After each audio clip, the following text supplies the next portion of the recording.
Deputy Adams, thank you. Deputy Adams, please, thank you. Taoiseach, you have said that the Minister for Justice did not cause the current crisis, but the manner in which he has responded to it is what marks him out as unsuitable for office. And also the way that the government has responded to it with amazing inefficiency and cohesion has also had me trying to figure out why this is so. And I think I know why it's so. At the root of this current ongoing controversy is the Ian Bailey case. Ian Bailey wrote to you, Taoiseach, in February about his case. He asserted that he wrote to Minister Shatter in 2012 about delays in a GSOC investigation caused by the Garda Commissioner's refusal to provide requested material to the investigating team. Now, the Bailey case is the real context for the ongoing scandal. People may or may not have known the degree of illegal phone recording that was going on, but the Commissioner knew, it's a matter of public record, that he did not cooperate with GSOC and all of the other issues that arise from that. The Justice Minister knew, the Attorney General knew, and the Department of Justice knew. So, Taoiseach, do you agree that this Ian Bailey case is at the root of the current difficulty? Taoiseach. I agree with Deputy Adams that the process of discovery in the Bailey case crystallised because of the date of closure for discovery. All of this. This is true, because while this has gone on for quite a considerable time, it was the process of discovery which brought about both the focus in respect of having the tapes that have been transcribed and assessed in the Bailey case, but also, Deputy Adams, the wider implications for a much more generalised and systematic system of tape recorded calls in quite a number of Garda stations throughout the country. Whether they be legal or illegal, the question of their retention and what to do with them, which was the subject of a letter from the previous Garda Commissioner to the Data Commissioner, on which fact the Attorney General ruled that no tapes should be destroyed. So I do agree with you that it was the pending court case in respect of Mr. Bailey and the discovery process which actually crystallised the focus of this and made it so imperative that it was brought to the attention, with all the facts being ascertained. The Attorney General brought it to my own attention, which matter I brought to the attention of the government, of the Dáil, of yourself as a party leader, and the government on foot of that took action to set up a commission of investigation. The Attorney General, by your account, only brought this to your attention when you phoned her about an unrelated issue. And then you didn't get in touch with the Justice Minister for 24 hours. I have no word at all of you briefing or getting in touch or consulting the Taoiseach. I mean, where is the Taoiseach in all of this?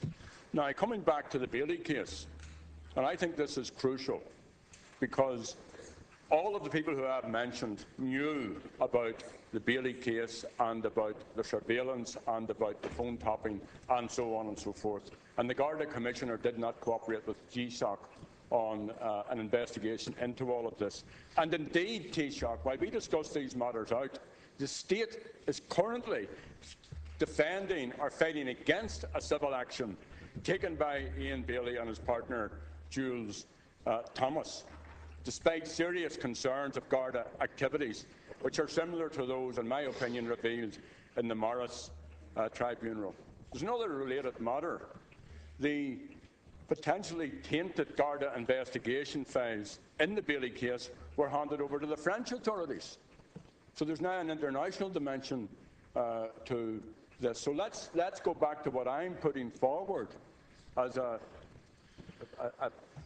context for why one arm of government, one minister, one AG, one department, one general secretary, one commissioner, one GSOC are all working against each other And the explanation is that at the heart of your government, and I don't know if you know this, because I said to you when you gave us the report that I believed what you were telling me, and I've still no reason not to believe it, but at the heart of your government, and at its core, the Minister for Justice is an attempt to cover up and to impede other government and state agencies from investigating the allegations made by Ian Bailey.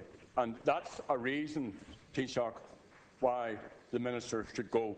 And would the Minister tonight, when he's responding to the PMB, clarify his role in these matters that I had raised? You know, Ian Bailey says that he wrote to the Minister 2 years ago about the Garda Commissioner blocking and not bringing forward information, which he's bound to do under the Garda Act.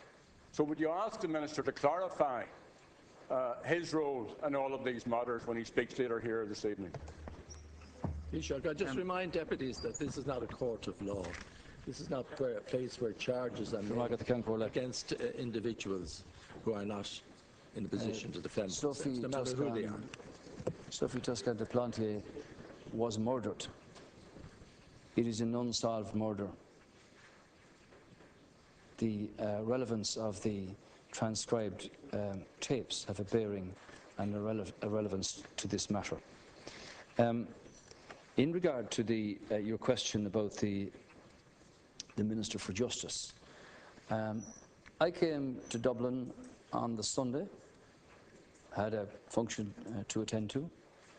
We were due to debate the Garda Inspector's report on the Thursday. All of the commentators were saying about the clash between the parties in government and the difference of opinion between ministers and all of that. And when I spoke to the Attorney General, the issues of importance that she brought to my attention were such that they had to be reflected on very seriously. That meant that the legal analysis of all of those papers became much clearer on the Monday evening, when I then spoke to the Minister for Justice about the matter. I didn't call the Taoiseach until I spoke to him on the Tuesday morning, because it was a matter of continued reflection by the legal personnel, and besides, I wanted the cabinet to be appraised fully of all the details. Now, the Bailey case, the discovery affidavit has now been signed, and I understand that list of material has been sent to the legal team. But the concern here, Deputy Adams, is that a woman was murdered. It's an unsolved case. The issue arising from that murder and the Bailey case is the focus of a great deal of attention, and rightly so. But the other element of it is the much broader situation where so many recordings and phone calls and conversations were taped and kept, whether legally or illegally, retained legally or illegally, and are now in secure accommodation in Garda headquarters under the direction of the Attorney General, that they not be destroyed. And in respect of the letter from the previous Commissioner to the Attorney General's office, yes, there was a meeting in the Attorney General's office. She was not present. It was with officials, and the Attorney General was only asked in generalities for whatever the request was. But in fact, the working committee that was set up was not in the Attorney General's office, and no representative of our office was on that. It was an internal Garda working group, and the Attorney General has already clarified that.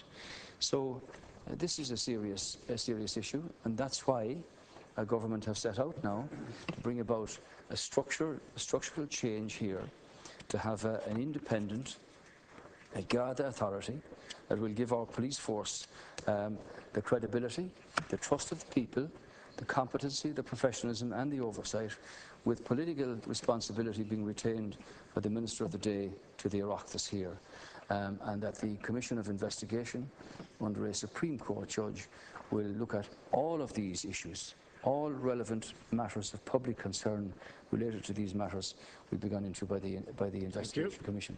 I do hope, Deputy, that we can clear those terms of reference in the next week or 10 days. Before I finish, I might say, you know, you made a comment about the Attorney General last week as to whether her phone was bugged. I reflected on your comment. And I'm reminded of the day. That I was above at the opening of the McAleese Bridge across the Boyne, when you and the Deputy First Minister came to me and you said, "Could we take you away to the side of this stage for a conversation?" And I said, "Gerry, you can't take me away anywhere, but I'm happy to talk to you." And you said to me, "We need to speak to you about an important matter that we cannot discuss with you on the telephone." A public record of my phone's been tapped. Deputy Collins, thank you.